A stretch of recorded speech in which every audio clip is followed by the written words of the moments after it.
Salve, mihi nomen est Ken, et munus meum est Beach. Salvete, sodales, haec series est Rem Tene.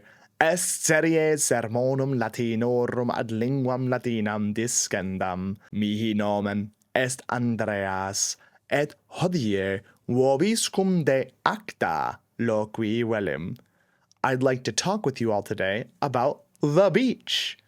Hodie vobiscum de acta loqui velim. Aestas est. Aestas tempus anni calidissimum est. Si vultis plus de aestate audire vinculum, the link, vinculum episodii nostri de aestate in descriptione huius pelliculae positum est. Aestate multi homines actam petunt.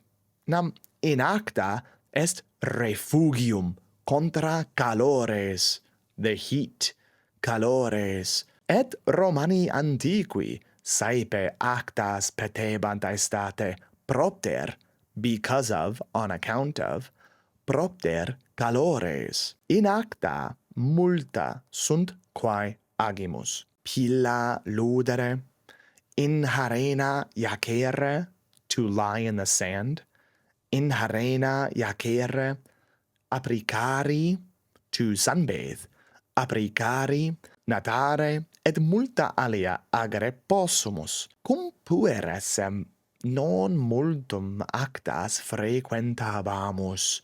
We did not frequent, we didn't go to.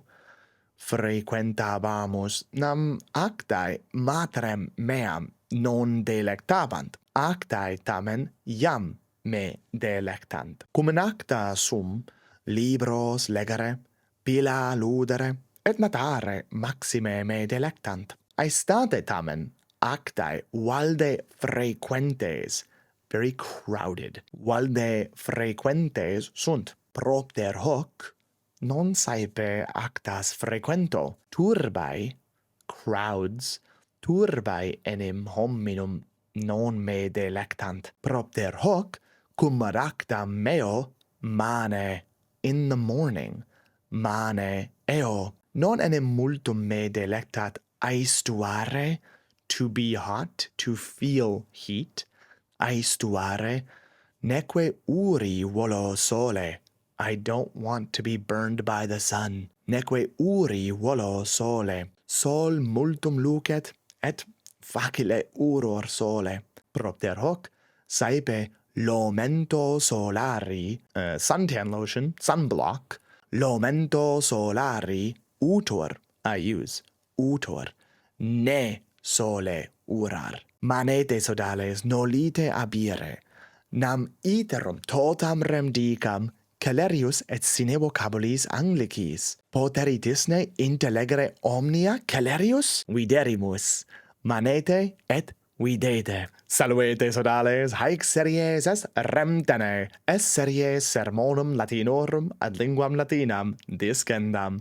Mihi nomen est Andreas, et hodie vobiscum de acta loqui velim. Aestas tempus anni calidissimum est. Si vultis plus de aestate audire vinculum episodii nostri de aestate in descriptione huius pelliculae positum est. Aestate multi homines actam petunt, nam in acta est refugium contra calores, et Romani antiqui saepe actas petebant aestate propter calores. In acta multa sunt quae agimus.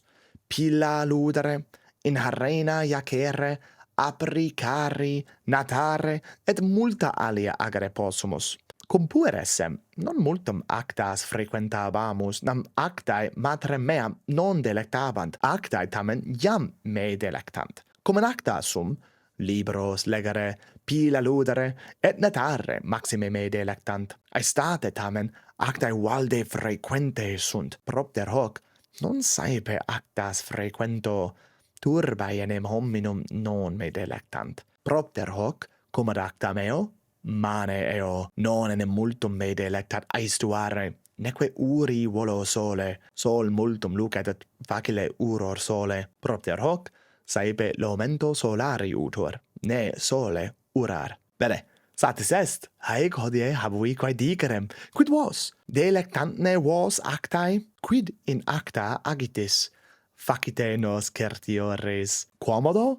Scribite infra sodales aut apud situm nostrum habes ne lac punctum com linea inclinans contact. Volumus audire responsa vestra ergo scribatis nobis quae sumus. Gratias vobis agimus quod nos loquentes auditis.